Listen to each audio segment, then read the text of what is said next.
Good evening, good afternoon, good morning to wherever you are in the world. Welcome back to another episode of the Coffee Hour. I apologize if we are starting very, very late than our normal time. Usually we start at around, I'd say 8 p.m. Eastern Standard. But today I had a little bit of a late start, a really late start, and then getting through all the news cycles. So some of this stuff is going to be new even for me. We got a lot to cover, guys. All right, a lot to cover. We had earnings for Palantir. That's going to be the only company that we cover today. So we're going to be covering just a little bit about Palantir. We're going to be going over some news from SPACEX and the potential for an IPO. We'll be talking a little bit about metals. All right, there is some really interesting stuff happening in the metals market. There's one really good interview that I want to watch because I think it'll. I watched it yesterday and I thought it was really good. So I think it'll be really interesting for you guys as the audience. Also, we had something come out of the Trump administration regarding, rare earths, critical minerals, etc. So we'll be talking about that. So today is going to be quite a day for stuff, right? For news, for stock market news, right? I hope you guys are surviving. Hope you guys are doing well, especially in the crypto markets. Okay, the crypto looked like it had a huge beating, and looks like we are starting to recover just a little bit. But Bitcoin did fall quite a bit. All right, and I know that was definitely not fun for a lot of people. All right, so I see in the chat right now we have Skeptic. All right, hey, welcome back. Always with the popcorn emoji. All right, for Victor Sank, hey, welcome. Doc Ultimate, hey man, welcome. I haven't seen you in a minute, so it's good to see you. Crypto's definitely going lower. Let's see, crypto's definitely going lower, although it's possible we recover from here, but it will keep going a little lower. They're not done manipulating it quite yet. Definitely have the shorts out there. All right. And for Skeptic surviving, my portfolio is green, bro. Well, must be nice. Not everyone is so lucky. And then we have Padre in the chat, yo. And yo to yourself as well. All right, guys. So let's get into it. All right, let's get into this day. This day was, like I said, there's a lot of stuff. I tried to cherry pick kind of the stuff that I think is pretty relevant to everybody. We're going to go over some of the bigger names. There was actually some news about Robinhood as well. Before we get started, MSTR is hitting hard, just holding, getting ready to go to the gym. Hell yeah, that's what's up, man. Gotta get to the gym, man. Gotta make this year count. All right. So if you guys aren't taking care of your health, absolutely something to add to the goal sheet. Okay. All right, let's get started, guys. Real quick. So the S&P 500, we're actually in the green by 54 basis points. All right. So we ended green today. I took a look at futures just a few minutes ago. It looks like we are still trending up. So that is always good, especially since we had such a huge dip, coming into the week, right? I'm sure a lot of people who are not index-based investors probably felt that pain.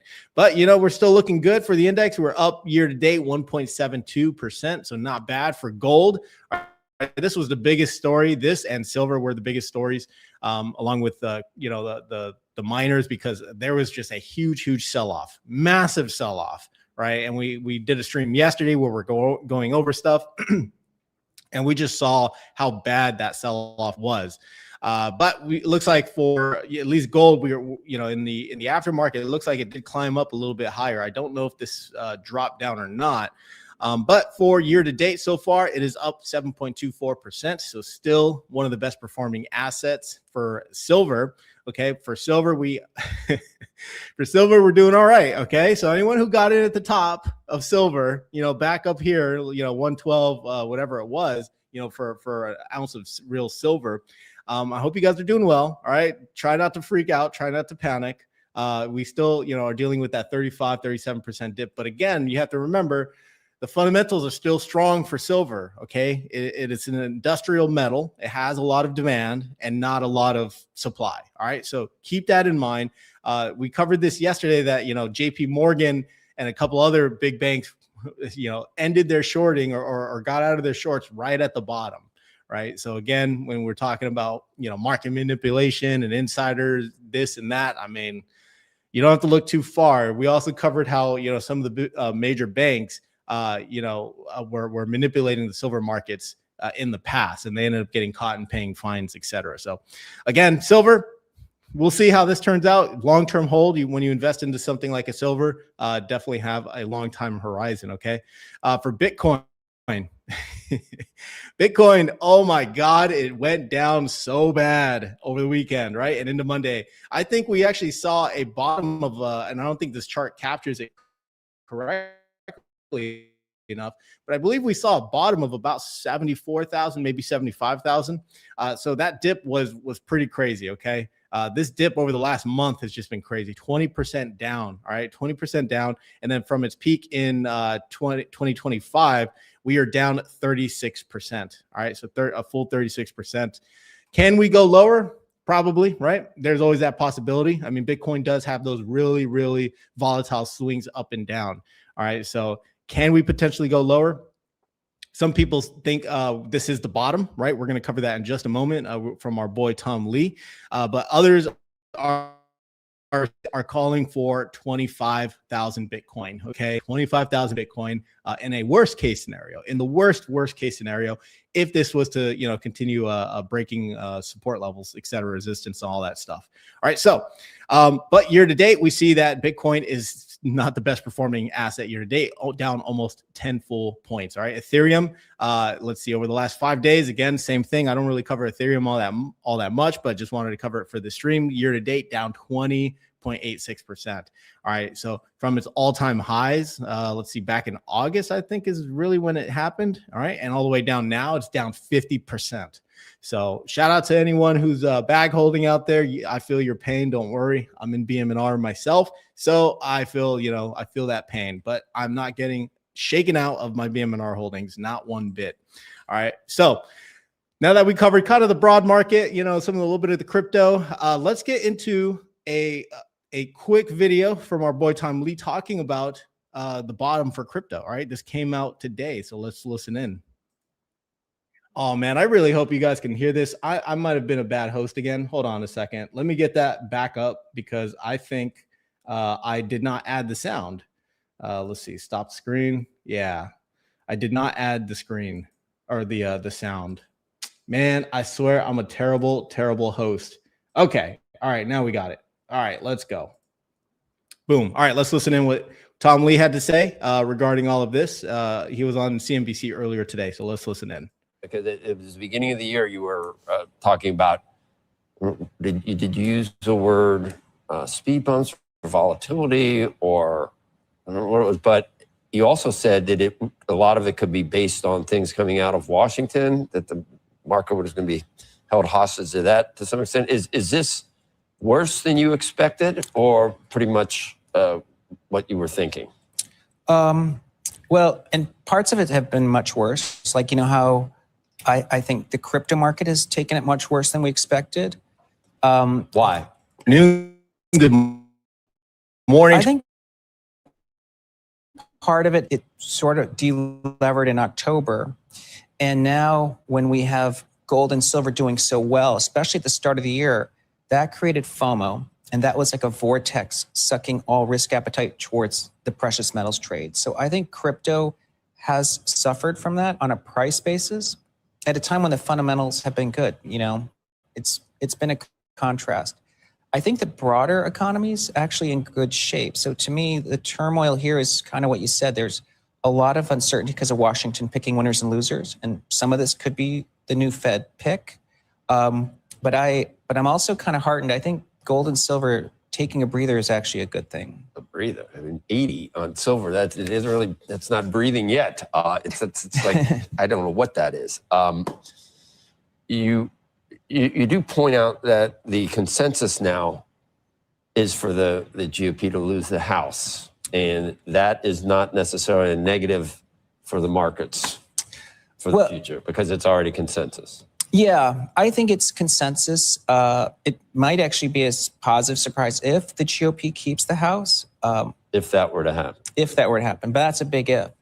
I think one of the things that we're seeing, of course, this year is the White House is deliberately picking more winners and losers early, I think, because of the midterms. In other words, their agenda is front-end loaded. I think that has caused some turmoil in markets.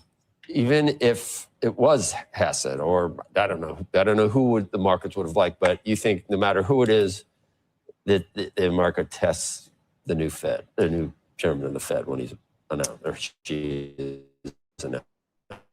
We saw that with Fed Chair Yellen and Fed Chair Powell, that in the early days, the market tests them, whether it's their resolve around policy or rates. So I think the confirmation process creates a little uncertainty. And then I think the first FOMC meeting. So I think that's why the middle of the year could be quite bumpy. Then you point out some things maybe to keep everyone a little bit grounded. Stocks were up the first 5 days of this year. Stocks were up 1% in January this year.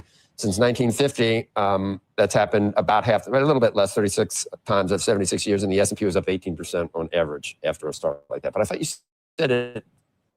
Someone recently said, I got David Bonds, and don't even pay attention to what happens in January, that indicator doesn't work. It's like the Super Bowl indicator. It's had its time. And you think it does? Historically, this is important. Yeah, it's very telling. I mean, there's 36 times when it happened just exactly as you described. 33 to 36 times the market was up. The average gain's 18%. If you look at the non-36 instances, the other 34 or so, the market on average is down 5% for the year. So it makes a huge difference to do well in the first week, in the first month. A lot of this, obviously, the giveth and taketh away. AI went almost not like gold and silver, but kind of. I mean, asymptotic in a lot of those stocks, trillions of dollars of valuation. So that's going to be tough. That could be a headwind. Is that just, regresses, or we use mean regression or reverse? Yeah, mean reverts, yeah. Which do you like better? Reverse. I could see both working. I know. All right, so that could be a problem. And so crypto doesn't have leverage right now. Is it going to go to the levels that you have talked about in the past still, or let's say 75,000 for Bitcoin? Is that a place where people would say, okay, I'm ready to buy, or is 40,000 a place where people say I'm ready to buy? Okay, I'm going to say something that it sounds a little contrarian, but Tom DeMark is our advisor of mine in terms of crypto. He's been since mid-November saying Bitcoin would go to 77 and Ethereum 2,400. So he's been waiting for what he calls time and price to align. Crypto to be bottoming right now because we're getting the level and enough time has passed. So I think as long as crypto fundamentals are good, which is the case, Ethereum active addresses is going parabolic right now, and activity. Part of it is, of course, Wall Street is building up digital assets and converging those businesses. If that's the case, then crypto prices should follow. Whether he is going to leave the country by the end of the month, is that the month just came and went, by the way. Yeah. Where is it now? Am I making money or losing money? I bet he was. You thought he was skipping town? You thought I was going to touch Canada's border and come back, right? Well, Canada really wouldn't be leaving us. So that's interesting. Were you allowed to bet on that yourself? Indeed, you can. That's the thing. Like, there's a lot of bets that are outcome based that you can control. Correct. Like if I boarded a ship that went to international waters and came back, Have you bet on it? No, I don't use Polymarket. Okay. I'm not sure you're allowed to do it as a U.S. citizen yet. Kalshi, you can bet on, but I don't. We actually find prediction markets like a crystal ball, but I don't personally use it. Is that your pin? Is that the Granny Shots U.S. large ETF fund struts? ETF? Yes. It's not, GRNY. Yes. It's not said ice out. No. All right. We'll skip the rest of this. There's really not much else. But basically, Tom Lee's saying that, Tom DeMark, who is one of their advisors for BM&R, was talking about since last November that there would be 24,000 or 24K, 2,400 Ethereum, right? So he called that back in November. We also heard Tom Lee talking a lot about, that there's going to be some type of correction, some type of thing that's going to happen where it's going to pull the markets down, right? Whether it's policy based or something from Washington or another black swan event, it's going to be something, right? Right now, the narrative, at least that I'm finding out there, is that it's not going to be based on earnings, right? It's not going to be earnings based. A lot of companies reporting are doing really well. So, as far as like a earnings based, financial, like company bankruptcy or companies in hot water, that would drive the market lower. That doesn't seem to be the case at this moment, right? That does not seem like it's going to be the thing that's going to drop the markets. But all these other events, all these policy-driven events, a new Fed pick, probably uncertainty with what the Trump administration is going to be doing, or, you also have geopolitical stuff that's happening in the broader world. That stuff could play a part in what drops the market. So really interesting stuff from Tom Lee. So is this the bottom, right? We ran a poll very early in this stream, so appreciate everyone who did participate. So we asked, do you think the crypto prices have bottomed, right? And 54% of you said, nope, we are headed much lower. 38% of you said, yep, get in dummy, we're off to the moon. And then 8% of you says, I don't touch that garbage. All right, so I'm going to side with the 54% on this one. I think we might potentially head lower. All right, that's just my thought. I'd rather be, pessimistic in this, in this scenario. Man, this guy's just going off. I'd rather be pessimistic in this scenario and be pleasantly surprised, right? So it's a little bit of expectation management there. But yeah, we'll go ahead and end that poll. All right. So that was from Tom Lee. All right. So let's move on. So we had Palantir earnings. Okay. Palantir earnings is the big one. Oh my God. Could this dude leave? I don't know if you guys can hear that. I apologize on this stream, but there's like some guy outside with a microphone. Today is, I believe, elections here in the area. So they're really trying to ramp up, the population, get them hyped.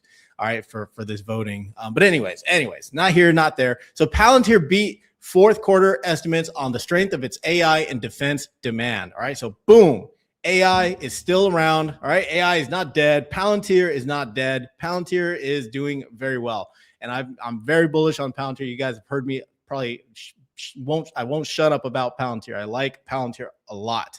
Okay, so let's get into it. All right, so revenue for Palantir grew 70% from $827.5 million in the year ago period. For the fiscal year, sales at the Denver-based firm totaled $4.48 billion. All right, U.S. revenue, this is revenue from the government and commercial sectors, rose to $570 million and $507 million respectively. Those results steadily beat estimates from analyst polls polled by FactSet. All right, CEO Alex Karp called the earnings indisputably the best that I'm aware of in the tech in the last decade during an interview with CNBC's Morgan Brennan. And I was trying to find this, this interview, but I couldn't quite find it. If you're not spending on this, you're not spending on something that is part of keeping up with the momentum he added, basically saying that, companies, they need to be spending on AI, right? Looking forward, the AI-powered software provider said it expects $1.532 billion to $1.536 billion in revenue for the first quarter, well above the $1.32 projected by FactSet for fiscal 2026. The company guided to a range of $7.182 billion to the $7.198 billion in revenue, beating the FactSet expectation of 6.22. All right. Karp noted the ongoing adoption of its tools by the U.S. government, a segment that saw 66% growth. All right, 66% growth. Again, we talked about this in the past that the Trump administration is increasing its defense budget spending. All right, so it went from 1 trillion to 1.5 trillion. Would not be unheard of if Palantir gets a little slice of that pie. All right, America has become more lethal, more confident, more divergent from our adversaries, and quite frankly, from our allies, he said. Karp said demand is so strong for its products, and Palantir has become so engaged in the U.S. that it has held off on selling new products to allies. All right, so they do have a contract with NATO. All right, again, wherever the United States military is going to be based out of, there's going to be interoperability. Palantir will probably be the tool of choice for that, interoperability between, allies, U.S., NATO, et cetera. But as he said, as he just said right here, that, the allies are becoming more divergent, right? That the U.S. is kind of, probably pushing them away.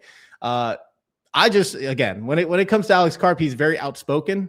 He does not hold back. It's a founder-led company. He does not try to sugarcoat anything. Love him or hate him.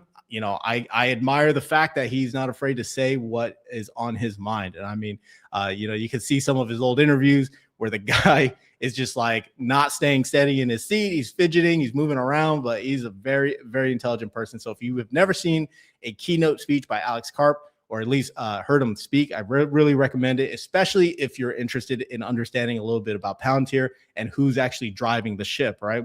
Palantir, again, is one of those companies I think, is going to be part of probably the Mag 7, right? Probably kick out one of those other companies eventually, right? We'll see.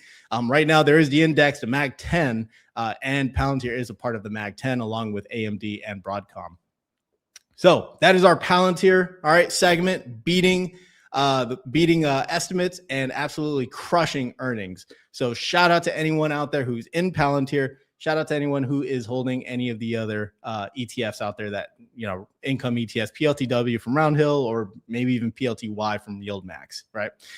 Okay, so let's move on. Robinhood was also in the news. Robinhood unveils stock and shares ISA in the United Kingdom. Mizo sees this as major positive catalyst. All right, so this is Robinhood again, just branching out to the rest of the world, coming with their brokerage, offering their platform, right? Platform as a service. Robinhood introduced a stock and share ISA, basically their individual savings account, offering 0 platform fees, no commissions, low foreign exchange fees, and 2% cash bonus on contributions made before April 5th, 2026, the company said. They always do this contribution thing, this match, and I really, really like that. I think that's really what gives Robinhood an edge. Like Robinhood, when it comes to these matchings, they'll do it on crypto, they'll do it on standard stocks, moving your brokerage from one brokerage to theirs. It doesn't matter. They will always do, or even your 401ks, your IRAs, etc. They will match you. And I think that has given them a huge edge. They're basically paying a small fee up front for a customer acquisition, but they're getting so much more in assets under management. So I really like how Robinhood does this. They do it so well. I mean, you don't see Fidelity, Vanguard, or Schwab really doing any advertising, right? Robinhood they have probably some of the best advertising, in my opinion. So with that being said, we view Robinhood's ISA launch as a major positive catalyst for Hood's international expansion efforts, given the product's broad popularity and the significant opportunity with Robinhood's younger demographic, 18 to 34, where ISA usage remains below the national UK average. Mizo analyst Dan Dolev wrote a note to his clients. So just real quick, Robinhood has that kind of edge that other brokerages don't have. Like you have the Schwabs, the Fidelities, the Vanguards, they're very they have this old feel to it, right? This more professional feel to it. But the younger generation really liked what made them flock to Robinhood was just how the sleek design it has, right? The gamification that they included in this thing, right? You get bright neon lights. You could do a lot of trading on there, a lot of options trading. Like Robinhood has a pretty big user base, right? A very young user base. But as the young user base continues to get older, Robinhood is also involved with the Trump accounts, if you guys remember that, right? So Robinhood is, in the lineup for becoming a steward of all of these Trump accounts. Basically, newborns between, I think, 2025 to 2028. They're going to get $1,000 put into a brokerage. Robinhood could get a huge slice of that pie, right? That's just going to add to assets under management.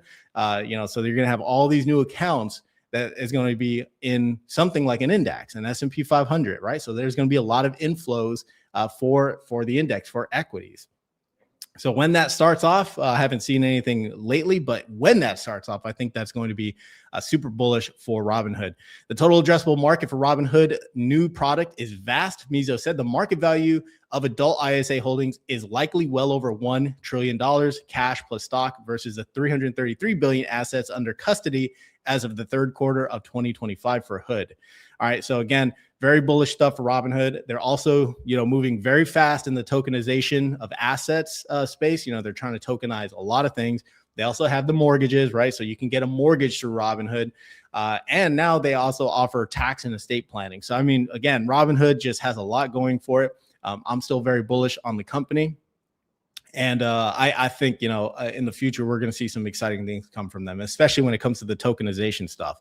Because if tokenization comes out where you can invest in tokenized securities for private companies that don't sell shares, right, that are not public, something like an OpenAI, something like SPACEX, pre-IPO, like that is really exciting. That is a huge market, in my opinion. I think a lot of, especially younger investors, would definitely flock to something like that. But of course, they have to work with the SEC and everything else. And you also have OpenAI come out publicly say that just because you have tokens on our shares does not mean you're a share owner in OpenAI, right? Because the company is public, all right? So there's still, some grappling and legal stuff that Robinhood has to work through, especially in the EU, right? They launched the tokenization in the EU. A lot of people, were buying up these shares, especially, or these tokens for, some of these private companies. And then that's when OpenAI came out and publicly said that just because you have these tokens, it doesn't make you a shareholder. So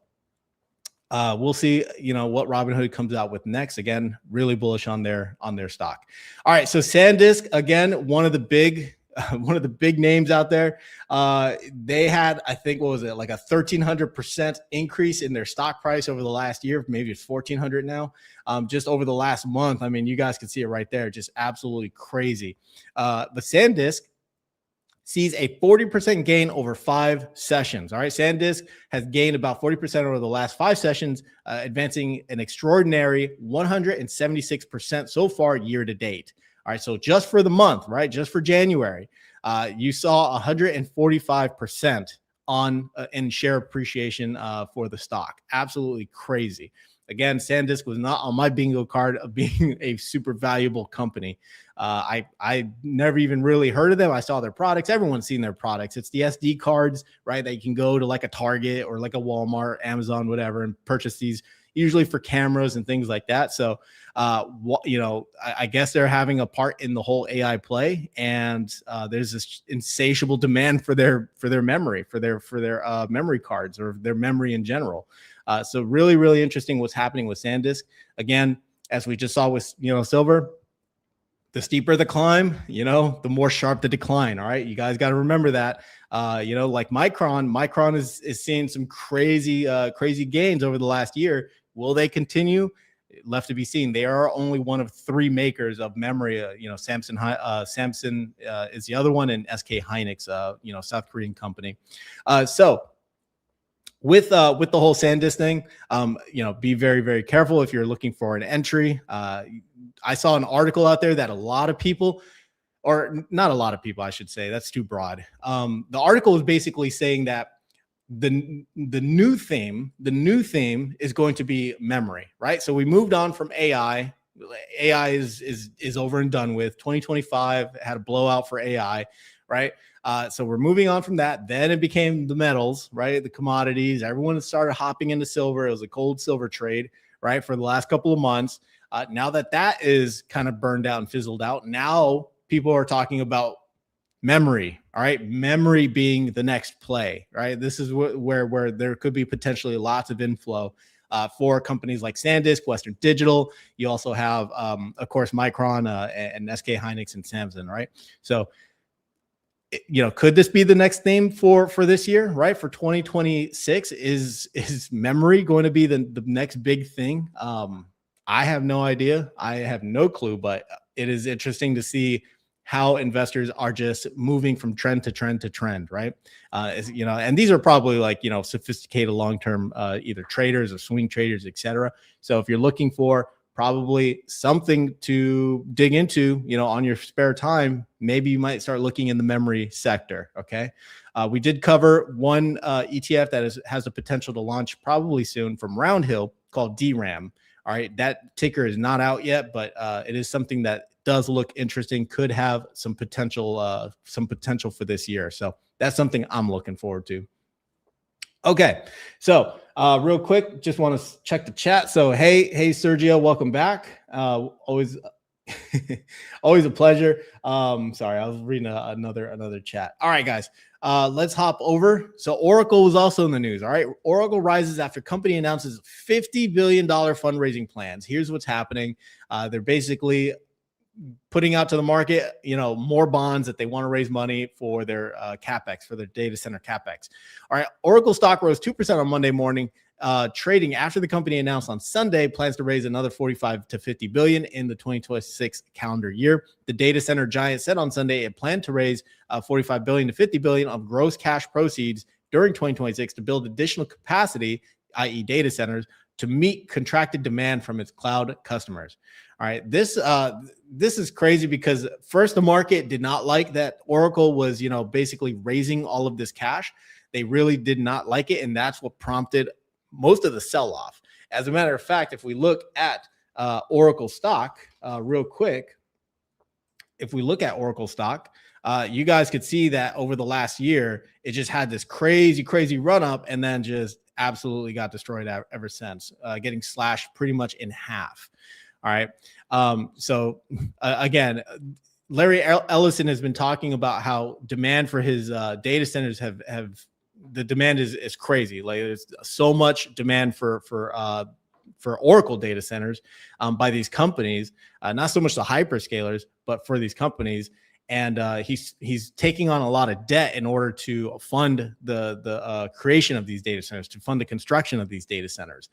I like Oracle. I'm not gonna lie. You know, even though this price has got slashed dramatically by a lot, I don't know if I'd put any money into it, but I do like the company.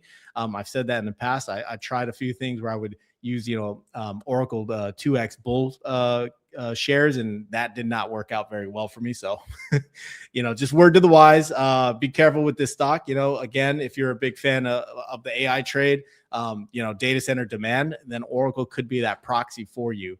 All right. But yep, that's what was in the news, at least for Oracle. I just want to check the time. So we're running it at 9:45. So that's about a half hour. So we're doing okay for time. All right. So just wanted to cover that real quick. Let's see if we can, again, some of this stuff is new to me. Like I have not even had a chance to read it because I was getting ready for the stream and I woke up pretty late. All right. So data center giant Oracle stock rose 2%. Hyperscalers have scrambled to build the infrastructure needed to power AI, with data center deals hitting a record $61 billion in 2025, and multiple tech firms committing huge sums amid a funding rush. Oracle said on Sunday it planned to raise $45 billion to $50 billion of gross proceeds. Let's see, we'll skip all that. Which include NVIDIA. All right, so these are the customers, contracted demand from his cloud customers, which include NVIDIA, Meta, OpenAI, AMD, TikTok, and xAI. If you guys remember that whole TikTok thing, that was this right here, if I'm not mistaken, when they were named as pretty much the company that's going to take over TikTok, right? I didn't know TikTok was such a big deal, but apparently it is for a lot of younger people, right? So the TikTok deal is going through. Basically, what TikTok is going to do is they're going to slash off or cut off the U.S. segment, and the United States is going to import that segment into the data centers that are owned by Oracle. So a lot of crazy stuff, right? A lot of crazy stuff. I never figured TikTok of all things, but whatever, Oracle's made huge bets on AI infrastructure rollout in recent times. In September, it raised $18 billion in a bond sale and inked a $300 billion deal with OpenAI.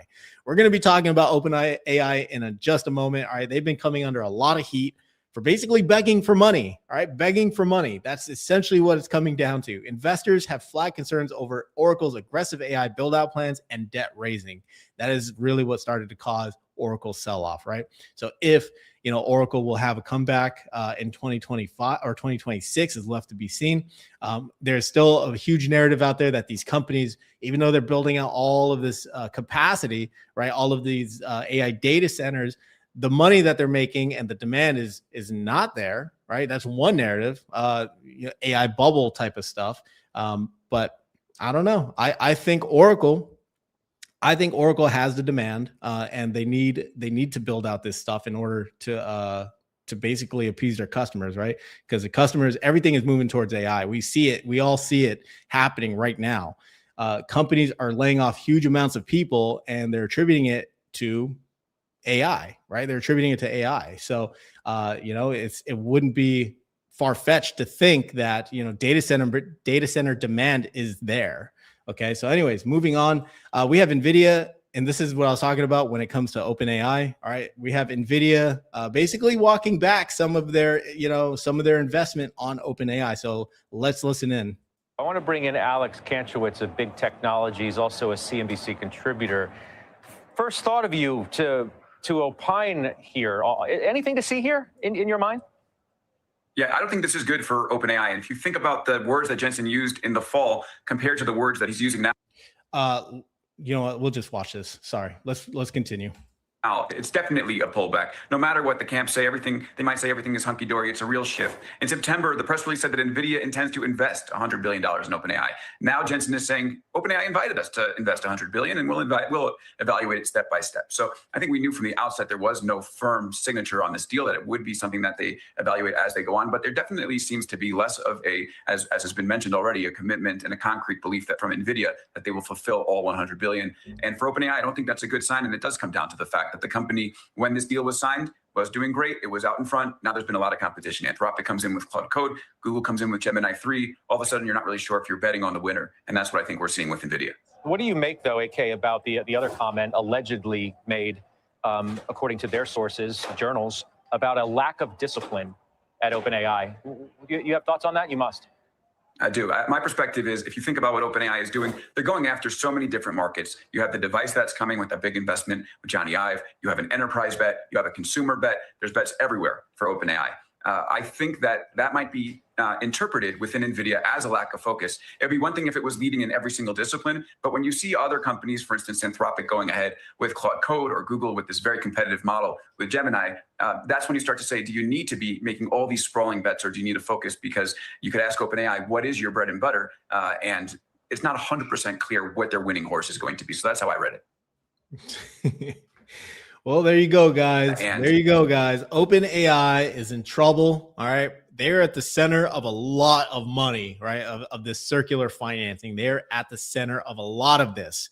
This could be the start of possibly a huge bubble pop, right? Maybe that's what the narrative has basically been saying, is that all this circular financing, once it really comes up, it's going to pop, and that's going to be the start of this downfall for a lot of AI names that got those crazy valuations, right? Like Palantir, even though Palantir is not really involved with a lot of this stuff, but Palantir, has that crazy valuation.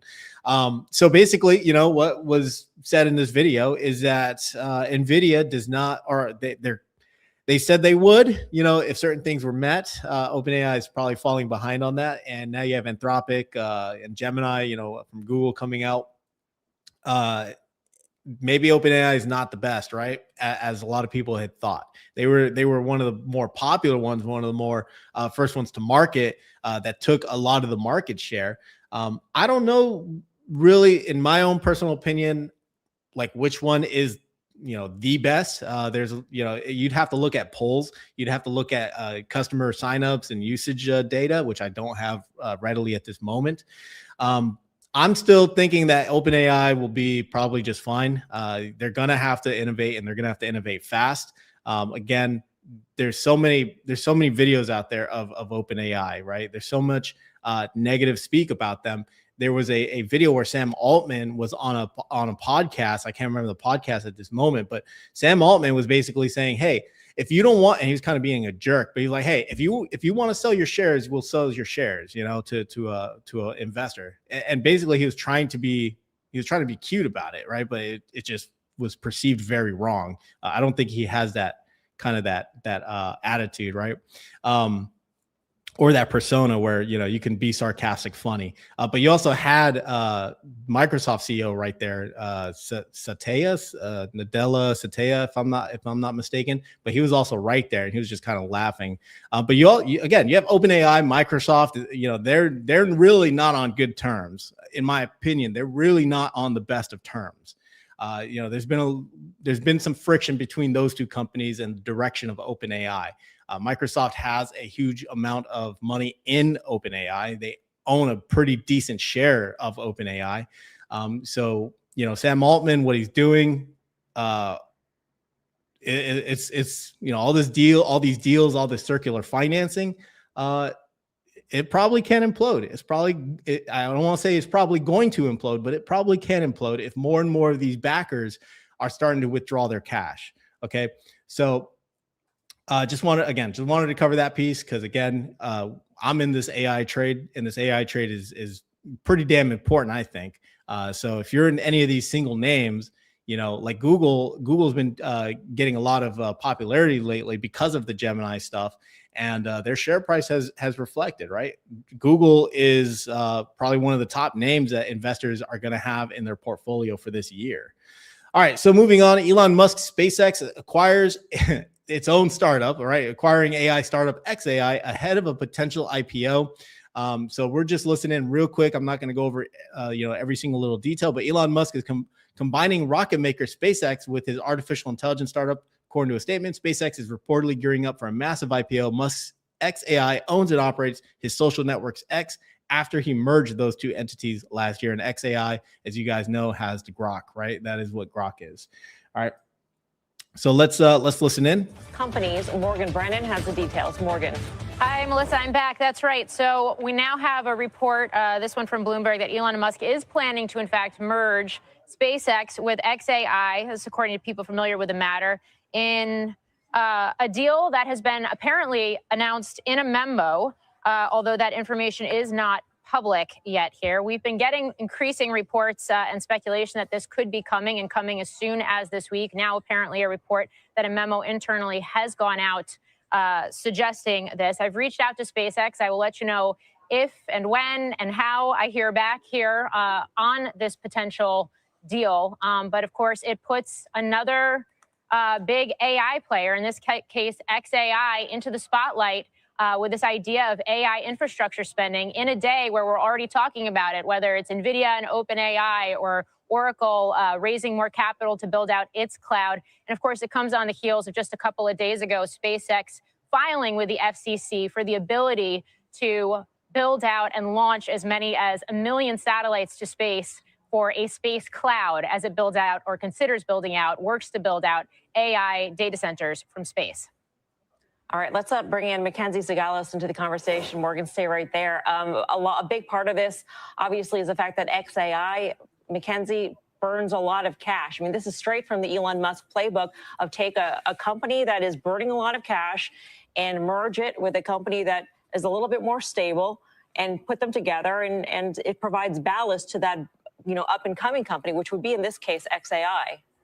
Oh, precisely. And you have xAI paired up with Colossus, which is this massive data center build in Tennessee. And so, you pair that with the fact that it hasn't really struck a chord with enterprise customers. It's struggling to gain appeal with commercial buyers or retail commercial buyers as well. And so this is a way to offset the spend there, especially with SpaceX valuation at $800 billion. xAI just closed its round last month, a $230 billion valuation there. Bloomberg reporting a combined value of these two companies of $1.25 billion. So if you pair it with the IPO story, it really, in the same way that X was tied into xAI, that synergy there is, as you said, Mel, straight out of that playbook that Musk really likes to tie his empire together. SpaceX and Tesla also investors in xAI. Yeah, Morgan, I guess, maybe not immediately, but if this becomes a public entity, I think it's going to be a lot of eyes on the SpaceX financials. The reports are, most of the business in terms of revenue is the, Starlink, obviously, and it's got some government links all over the world. And now you have maybe an AI company connected in with it, which is also a defense contractor. It gets a lot of overlapping interests here. That's right. It certainly does. And as Mackenzie just mentioned, SpaceX has recently invested $2 billion into xAI, just as Tesla has as well. Both of these companies, SpaceX and xAI, already contract with the government. And don't forget the Starship piece of this, which is largely not baked into the valuation on SpaceX. They've got another Starship test flight as soon as next month. When that becomes fully operational and goes online, a little bit of pun intended here, but, sky's the limit in terms of what you can launch to space and how quickly you can build it out. Don't forget the idea of AI data centers, and SpaceX is not the only one who is focused on this. There are a number of companies working on this actively as we speak.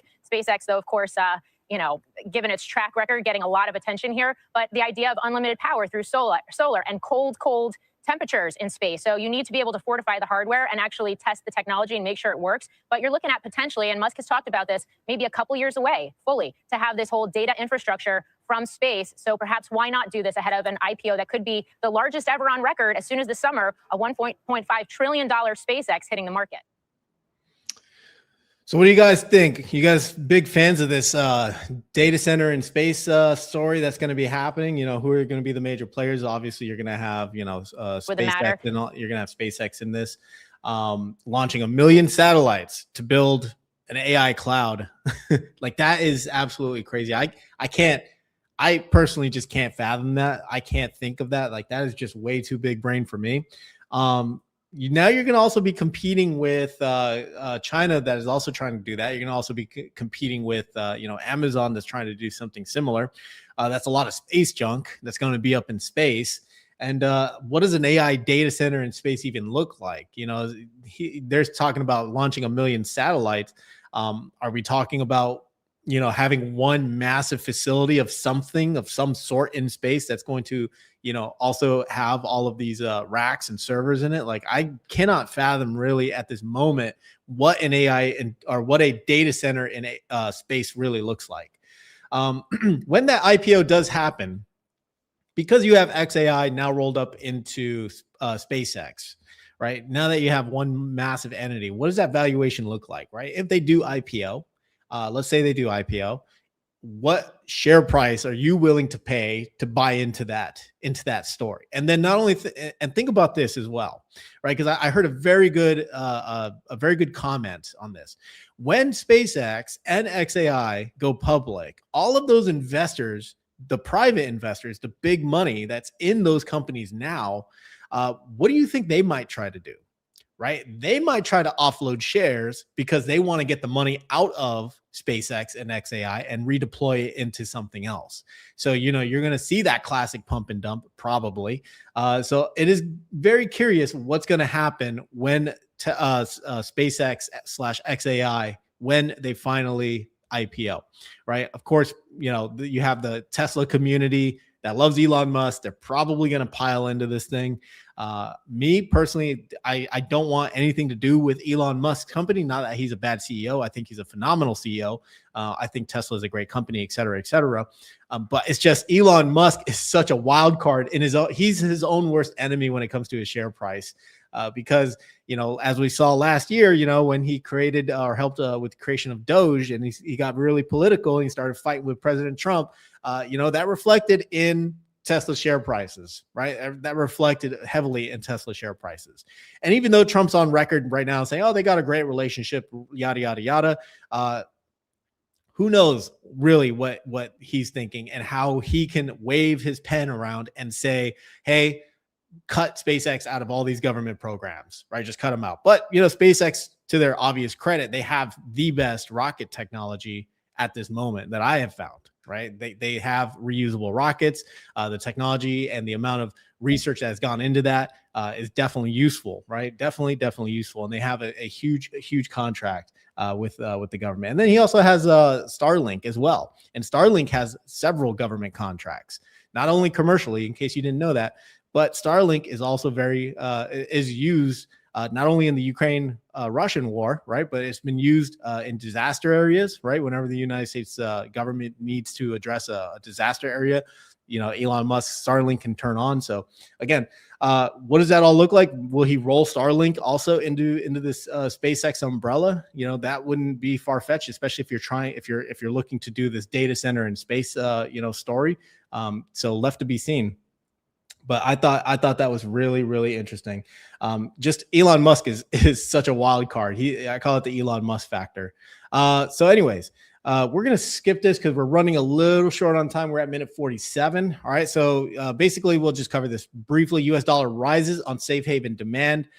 This is due in part to the Fed leadership. All right. We have a new Fed pick. That was the big news of last week. It is Kevin Warsh, and he has in the past been a monetary hawk. All right. He's not been one for QE, right? He does not like quantitative easing. Yes, he's on, you know, there's a couple videos floating around. Oh, he's, you know, bullish on Bitcoin and blah, blah, blah, right? You know, he's going to want to see interest rates come down. That's what he said publicly, but we'll see. We will see what happens when he's actually in the seat. You know, and Tom Lee has said that, you know, as soon as he's in the seat, that's when we could potentially see markets starting to really react because they're going to test a new Fed, right? They're going to test the new Fed. We also have to remember this is a midterm year, right? Midterm elections. So, you know, we could see the house flip from basically a red house to a blue house, right? Red, blue, I don't care what your politics are. I'm just saying what it is, okay? So we'll see how the markets all react to all of this. So this is still going to shape up to be a very interesting year, right? We see that the dollar has risen over the last 5 days, 1.43%, all right? But it is still down year to date, 71 basis points, all right? Over 5 years, we're up 7.3%. But for the 1 year, we're down 10%. So our money become, you know, less valuable. This is, you know, and this is why gold was doing so well. this is why gold was doing so well, is because of the dollar just continuing to go down. You know, there's a loss of trust in the US dollar, a shadow Fed potential. I mean, they're going to print the hell out of the dollar, and you know, we're going to have a Weimar Republic on our hands. We're going to have hyperinflation, all this other stuff, right? All this talk out there in the world. But now with this new Fed pick, again, left to be seen what's going to happen. Are we still going to get lower interest rates? You know, the Trump administration is very focused on that, very focused on getting the interest rate lower, because the United States is paying $1.2 trillion in interest debt just to satisfy the $38 trillion that we owe, right? Who the hell do we owe? We owe ourselves. All right, so gold's longer-term investment case intact despite the pullback, right? For any gold people out there who recently got in, this is including myself, you know, JP Morgan still says that it can run to $6,300 an ounce. All right, so gold's recent sell-off has not deterred the optimism for the metal at some major banks, including JP Morgan, which said Monday it expects demand from central banks and investors to drive gold prices to $6,300 an ounce by year end, as the longer-term investment case remains intact. So they published this as they were dumping silver, as they were closing their shorts and using retail investors as liquidity, right? as exit liquidity. So they, you know, yeah, JP Morgan, man, they are fine. They're a fine, upstanding, very you know, responsible, moral bank, right? They wouldn't screw their customer base over. While the dust has yet to settle, fully settle from last week, it has not derailed our structural bullish term on gold. JPM analysts said in a note, this long-term rally in gold has not and will not be linear, meaning that there's going to be choppiness. All right, we're gonna see ups and downs. Last year, we just saw gold just rising almost every single day. There's a small pullback, I believe in October, about a 10% pullback, but then it just continued to climb higher for the rest of the year, right? And then we entered, of course, January, where it just had this really, really nice rally and then an eventual sell-off. So, you know, I'm still holding gold, but, you know, it's not because I'm bullish on gold. It's because, you know, I'm taking, you know, I invest on themes, and one of the themes is the debasement trade. Although a new Fed pick could probably derail that, we have to see what's going to happen. We have to see what, you know, if he's going to do any interviews, you know, kind of what his insights are, what he's thinking. Trump, again, I'm investing based on what the current administration is saying, and the current administration wants more money, wants to print more money, wants lower interest rates. So that, to me, is speaking debasement, right? Debasement trade. All right, it doesn't mean the dollar is going to zero or anything. It just means that the dollar is becoming less valuable. We also have the U.S. basically alienating most of the world. So that is not good, right? That's losing trust in not only the dollar, but the U.S. government, right? You have BRICS nations gaining a lot of momentum. You have a lot of central banks throughout the world piling into gold, just increasing their gold reserves. You have the Chinese government dumping U.S. treasuries, holding more gold. So again, what does this all tell you, right? What does this all tell you? To me, it says go into gold. So anyways, let's see. NVIDIA shares are down after a report that is OpenAI investment stalled. All right, we kind of already covered this. I'm not going to cover this too much, but I wanted to show you guys this, all right, because I just saw this as we were watching that last video. I put in the chat, and this is again, this is the media doing media things, right? NVIDIA, OpenAI, that's it. That's all I put in there. And now there's an article out there. NVIDIA CEO denies nonsense report that he's unhappy with OpenAI. I really love working with Sam. And then you have Reuters, who just came out with 6 hours ago, OpenAI is unsatisfied with some NVIDIA chips. Like, what the hell, man? Just what the hell? Like, Reuters, again, they published a very scathing article on the critical minerals sector, right? On precious metals, whatever, rare earth miners, etc., about floor price adjustments, you know, coming from the Trump administration, that the administration was going to basically retract a lot of that. And we saw miners sell off pretty violently on Friday, right? Thursday and Friday. We saw a bit of a bounce on Monday or you know, Sunday night. So again, this new stuff, even though it's completely unfounded, has a huge impact on investor sentiment, right? Investor sentiment and why stocks go up or stocks go down. So it's always good to just be aware of what's going on.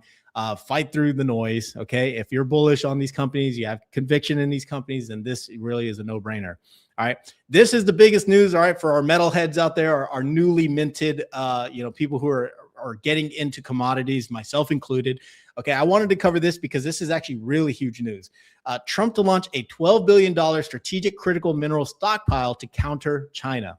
All right, we've always talked about on this channel where the United States is weaning itself off of Chinese supply chains that has to do with metals, okay, metals, minerals, etc.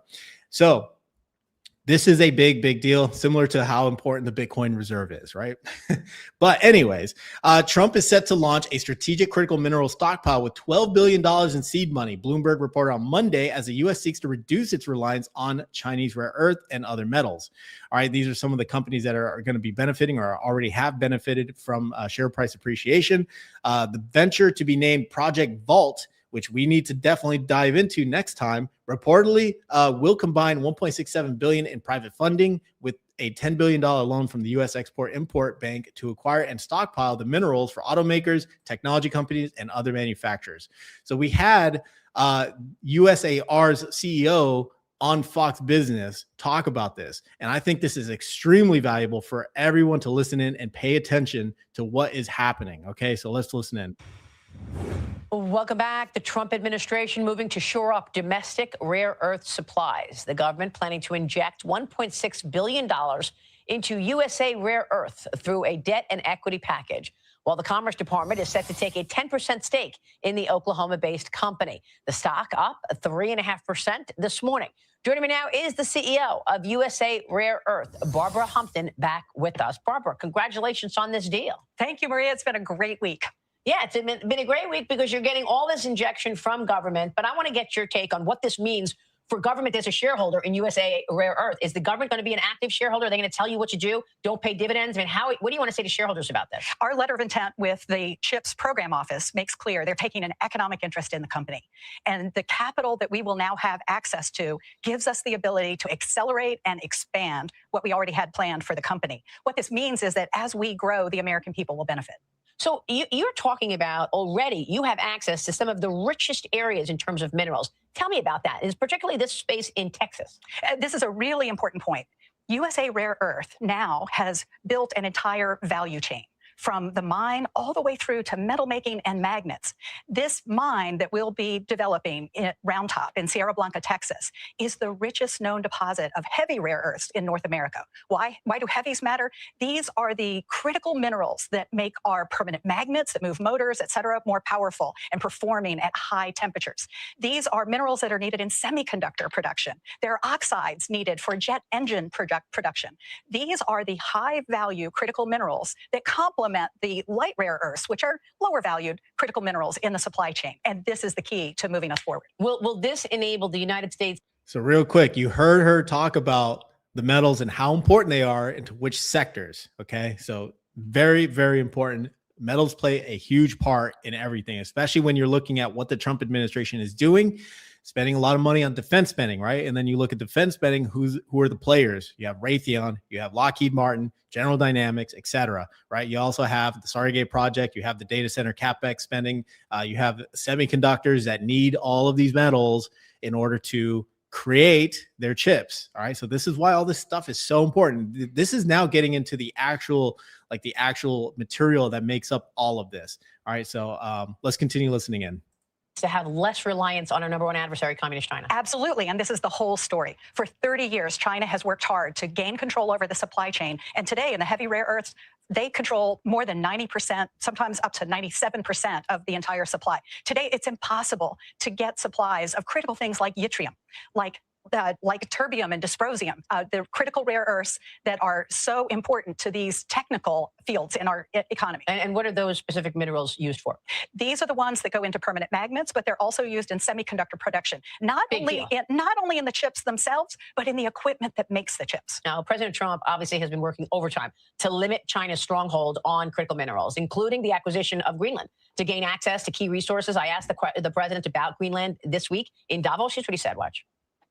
You have talked about this framework, the beginning of a framework that you've spoken with the NATO secretary about. Can you tell us anything about that? Does this ultimately mean that the U.S. will ultimately acquire Greenland? Well, I don't know if I can say that, but it could be. I mean, it's possible. Anything's possible. But in the meantime, we're getting everything we wanted: total security, total access to everything, have as many bases, have all the equipment that we want.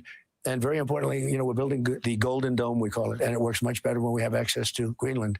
Just covers more territory, covers it more accurately. Missiles will be more accurate by having it. It's very important strategically as a piece, and we will have everything we want. We're getting everything we want at no cost. So there's also minerals there in Greenland. I mean, look, China leads so far in the world in rare earth reserves, 44 million metric tons compared to America's near 2 million and Greenland's 1.5 million. Your efforts, how long will... Look at these numbers, guys. Look at these numbers right here. China has the most, right? They have a chokehold on the supply chain. And you have the United States right now doing its absolute best, focusing on getting off of China and going to other you know, allies or other partners, or looking inward, you know, U.S. miners to basically go out and mine the damn minerals, right? Mine the damn metals, etc. So, you know, you don't have to look very far when you're trying to invest on a theme. Again, the government is telling you exactly what they're doing and what's their focus and what's important to them. And so, as investors, we can just invest accordingly. They basically give you the playbook of what they're looking for. Let's take, Barbara. When do you expect that you could actually excavate in a timely manner to get those products into the supply chain? Yeah, when Secretary Letnick talked to me back in November, he asked, how fast can we move? Right. We've actually now developed an accelerated mine plan that will get us to production by 2028. There are other mines available around the world that are producing materials, and I'm proud to say that our experts in Wheat Ridge, Colorado, now have the ability to process ore from other mines and extract rare earths as well. So we'll bring that capability online in 2027. Okay. We're moving fast. Yeah, you sure are. Now, the government's ownership in your company will represent what? Between 8 and 16% of the fully diluted stock? Depending on whether or not they exercise warrants, ultimately, okay. Yes. All right. And do you have a preference? I mean, do you want 16% of the company owned by government? Hey, look, I view this as the American people having a stake in USA Rare Earth. Maria, you may have seen the news that in addition to this injection of capital that is planned from the CHIPS program, one of the requirements from the program was to actually raise private capital as well. I mean, here's the plan. The American people will not be the sole owners, and they won't take the risk for this. The private sector steps up, and in fact, we went out to raise a PIPE. We went out with the goal of raising $500 million. It was incredibly oversubscribed, and our board agreed that we would actually take investment in the magnitude of $1.5 billion.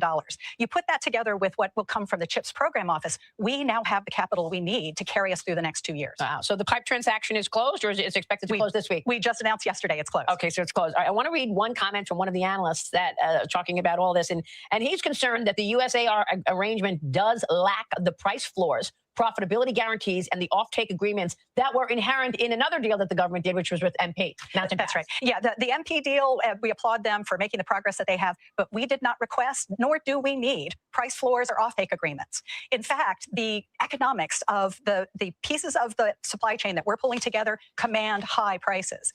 And where we are right now, in essence, the cool thing about this is that we have not made any long-term commitments that would encumber our ability to gain additional upside. There's no cap on our upside potential. Wow, that is incredible, Barbara. So the Commerce Department financing is going to be distributed or dispersed based on your specified business milestones, That's right. Tell me about those milestones and specifically about this round top deposit. Yeah, well, Maria, this is the cool thing. When I last talked to you on Veterans Day, we were just getting to work with the Department of Commerce, doing due diligence on our overall plan. And I'll tell you, President Trump's team has some of the most gifted financial investment bankers, the most gifted material scientists, industrial experts.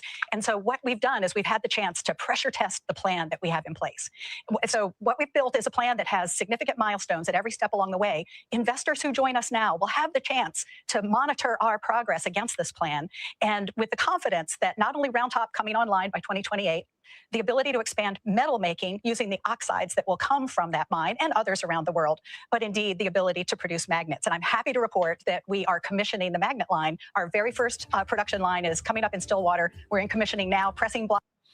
All right, so there you guys have it. USAR is one of those companies that's the government's taking a stake in. Of course, it's an economic stake, right? And they're not choosing winners and losers. Again, this is almost this is the same story, but wrapped in a probably a better package, right? I talked about this before. There's still, like there's a thought that the United States basically nationalizing these companies, it's not seen well. It's not received well. I personally am of the mindset that, you know, free capital markets is really what it should be, right?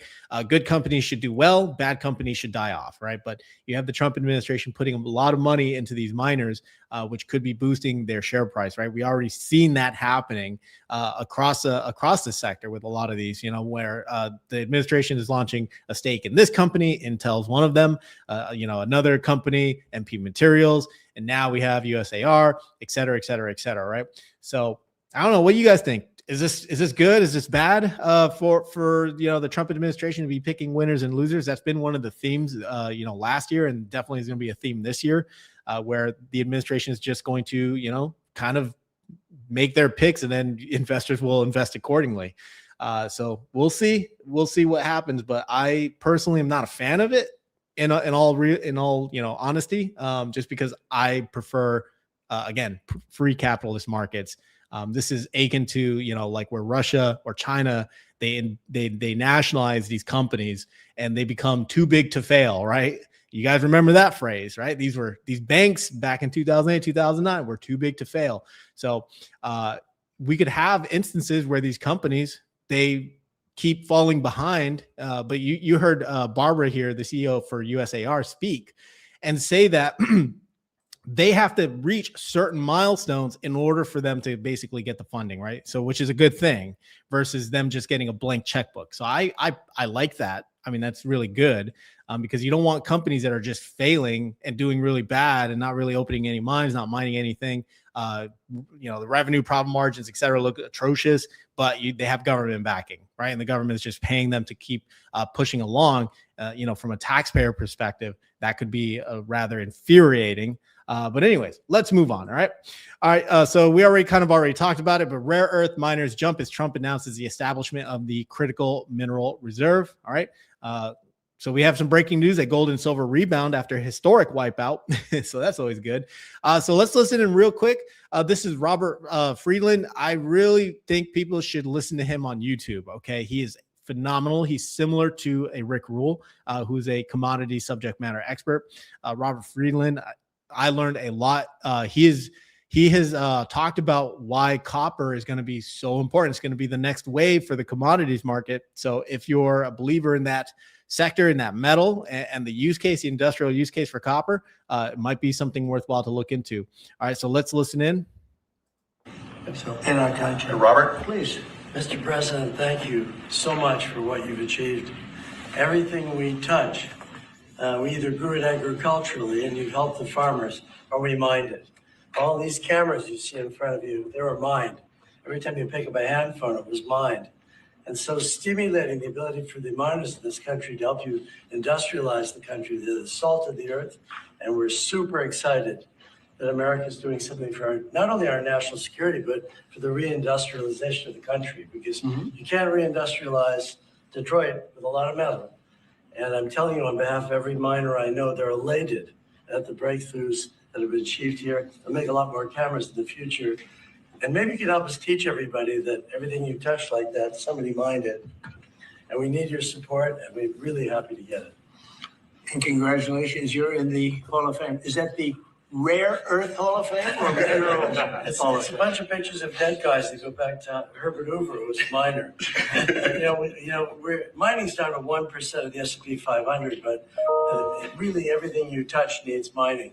And this is the first administration with your support where we've got hope. We can go out and really do it. So as I last met you in Saudi Arabia with Mohammed bin Salman. We're working in Chile. Right. We want to bring these metals back to the United States and refine them and use them right here. And the vision of this administration, Howard Lutnick's been helping a lot. A lot of people at Exim Bank have been helping a lot. I'm just telling you, the morale of the miners is sky high. You agree? All right. Morale of the miners is sky high. You heard it from the horse himself. All right. So again, check them out. Really recommend people if you want more, kind of another watch list item, to add on there regarding commodities. Definitely Robert Friedland. You guys can check him out on X as well. All right, so let's move on real quick. We're going to just cover this video. We're running really, really short on time here. At the time right now, we've been streaming for about 1 hour and 10 minutes, close enough. I want to be respectful of your guys' time. So we'll cover this real quick. Let's see. Yeah, we could probably skip. We'll probably skip this. We'll probably skip the Fed pick. This is a short video, 5 minutes. So let's listen. This is about, expecting what gold and silver are going to do over the next couple of weeks. So let's listen in. Now on what the charts, what the technicals are indicating in the markets. Katie Stockton, Fairlead Strategies, a founder and managing partner. I said the same thing to Tom Lee. You both were looking for some near-term angst, I think, in equities and not a move higher. And I think it sort of confirmed what you were looking for. Is it, are we still in that period? I think so. Yeah. I mean, January was pretty firm for the major indices, and we had this tug of war almost, right? They ended a little bit higher, but we don't feel like they ended higher. It doesn't feel that way. Yeah. Sentiment isn't great right now. And I think reasonably so, because we do have all this volatility external to equities and even internal to it on the individual stock level. So this is an environment in which people are on edge. And we just like to keep it very disciplined in this environment. Are you guys on edge, right? Are you guys on edge? Are you seeing your portfolios turn red? And are you guys on edge? I'll tell you this much. I definitely have opened my portfolio recently, and I just like, so edge is probably not the right word. More like, holy hell, this is crazy is probably the right phrase. But anyways, let's continue. Environment where we're watching support levels. For the S&P 500, this 6730 area is key support for us. Below that, risk does increase quite dramatically because the 200-day moving average is far below, and more important support is around 6130. So we really don't want to see a breakdown. And unfortunately, some risk assets do seem to be breaking down, like Bitcoin. Bitcoin, and what about tech stocks, AI? The leaders from last year, do they have more consolidating to do? Can the markets move higher without the leadership? Yeah, I think it's probably an environment in which we want to respect the long-term uptrends, and AI certainly is that, some of which have gone somewhat parabolic, right? We had, and now, of course, gold and silver are exemplary of what can happen in a parabolic uptrend. They get resolved through these pretty dramatic pullbacks, not even just consolidation. So I think volatility is pretty normal with these very steep uptrends, and yet it becomes healthy ultimately. For the price of gold and silver, we're calling for 8 to 9 more weeks of corrective action. Maybe it's more sideways to lower than this initial downdraft. And I wouldn't be surprised to see the same from some of the AI companies, but the market's been a little different, I think, than early Q4, where it's treating the stocks as individual companies as opposed to part of a complex. So the mega caps used to be treated together, and now we've seen some massive dispersion amongst some mega caps. And I would imagine in the AI trade, there's some of that too. And what we hit support that you talked about on Bitcoin and went through it. Did it go through it to the point where it? All right, we're just going to skip the rest of that, but basically she's voicing that they can see some more chop ahead for gold. So again, for those getting into the gold and silver trade or even the commodities, just expect chop, all right? Expect some volatility. I mean, I think that's just going to be the name of the game for the next couple of months, right? There was an interesting, if you guys know who Jordy Visser is, Jordy Visser, pretty intelligent guy. He's usually on the Anthony Pompliano podcast. But he also has his own channel, and he goes over mostly like AI and how to integrate AI into your life, and then he talks about stocks, etc. But he has a good idea, and I like the idea. I like the theme. He says, don't invest in abundance this year. Invest in scarcity. Okay. And the scarcity is going to be the commodities trade. It's going to be the gold and silvers. Okay. That's what he's saying. Invest in scarcity. Now it could probably branch out a little more than that, right? Because you start including things like memory, right? Memory is definitely getting real scarce right now. So we'll see if that theme does play out this year, or his thesis plays out this year, investing in scarcity versus abundance. He called Corning pretty nice, pretty early. He also called Micron very early. So, someone I think people should also listen to is Jordy Visser, very smart guy. So we're going to skip that. We're going to skip this. All right. This is just Ondas. You guys can check them out, but they had a quick video just showcasing some of their latest technology. Robotics. This is all to do with warfare. Okay. All to do with warfare and, defense and that kind of stuff. I mean, it just gets crazier and crazier. Ondas has been on a huge acquisition spree. They've been acquiring a lot of different companies, and they've been expanding their product lineup. I'm still very bullish on Ondas, even though I don't hold really anything. I sold my entire stake already in Ondas, but I've been thinking about getting in or getting back in. But probably I'll do like 2x long shares for a swing trade. They have earnings coming up as well. So something I think is going to be very telling for the company because it'll see if they're on the right track to becoming profitable. So anyways, just wanted to put that out there. Again, Ondas has a pretty strong community. We'll skip this. We will skip this for now. All right. So that was it for today's stream, guys. We covered a lot. All right. We covered a lot. We covered Palantir. We covered SpaceX. We covered Oracle. We covered OpenAI and NVIDIA, the U.S. Mineral Stockpile, USAR. We covered quite a bit. So I want to spend these last couple of minutes chatting with you guys. If there's anything you guys want to talk about in the chat, I'm here for the next couple of minutes. I see we have the working investor. I don't know if he's still around, but he said late live. Hey, welcome to the stream. All right. And we have, let's see, R14 Real. Hey, welcome to the stream as always. Appreciate you coming by. Gold needs to keep pumping. I'm in agreement with that. We need gold to keep on pumping. Just pump it. All right. So yeah, that'll pretty much be it for the stream, guys. I have nothing unless, like I said, there's anything that you guys want to talk about. I am here. All right. Or if anyone wants to come on to the stream and again, just talk about what they're doing, what their thoughts are on everything, I'm more than happy to extend that. So I put the link down in the YouTube chat. So for you guys that want to join, there it is. And we have Sergio. Great stream, Eugen. See you in the AM, your PM, keyword freedom. Absolutely. Absolutely. Hit that like button. I always appreciate that, tradesman. Thank you. If you guys are not if you guys are not following or subscribing, now's your chance to. If you like the content that I pump out, it's mostly just stock market news, right? Macro stuff. And I just provide some of my own personal commentary on it. I'm nobody special. I'm not some legendary investor. I'm just trying to figure out the markets just like the next investor, right? I'm just trying to figure it out just like everybody else. But I think it's fun when you have a huge community, and everyone kind of just talks about what they think, right? Everyone puts in a little bit of effort, a little bit of their own experience into it. That's how you start learning about all these other tickers, all these other, narratives, probably even some difference of opinions or opposing perspectives, right? And all that stuff plays a huge part into, at least I think, into investing. If you're so bullish on a company, but you're not willing to hear a bear case, right? Because you start getting emotional, then that's not a good sign, right? You should be able to listen to a bear case or a thesis against your pick and just be open to the idea. What if you're wrong? What if you're wrong in it, right? I've listened to it about Palantir. I'm still super bullish on Palantir. I've heard the bear cases. I've heard the anti-Palantir speeches already, and it doesn't faze me or it convinced me enough to get out of something related to a Palantir, right? Same thing with NVIDIA. There's nothing I have found that convinces me to get out of it. Or the same goes for Bitcoin or BMNR, right? These are some of or MSTR, right? These are some of the most hated names right now.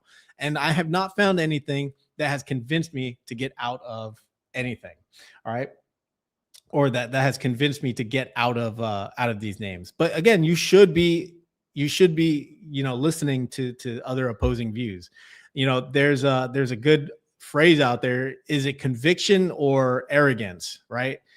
Is it conviction that you have in the stock or arrogance? Because arrogance, that you're right, you're never wrong, can blind you. And of course you can make some pretty bad mistakes. We saw that, and I hate to wrap this into this, but we saw that in the high yield ETF space, right? We've definitely seen that in the high yield ETF space. Nothing can go wrong with some of these, stocks and ETF or some of these ETFs, right? They'll always pay out.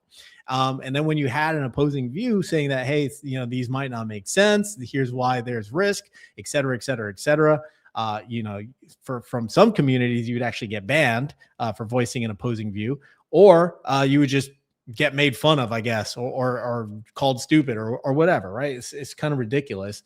I don't know why people would fight so violently or choose that hill to die on for an ETF fund manager, right? I don't know why that was the case in that space, but it absolutely was. So let's see. Skipping my comments. Did you put a comment in? I thought that was that. Let's see.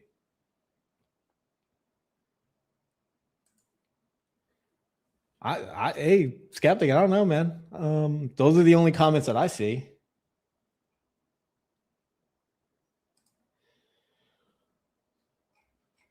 All right, well, I think that'll do it for me, ladies and gentlemen.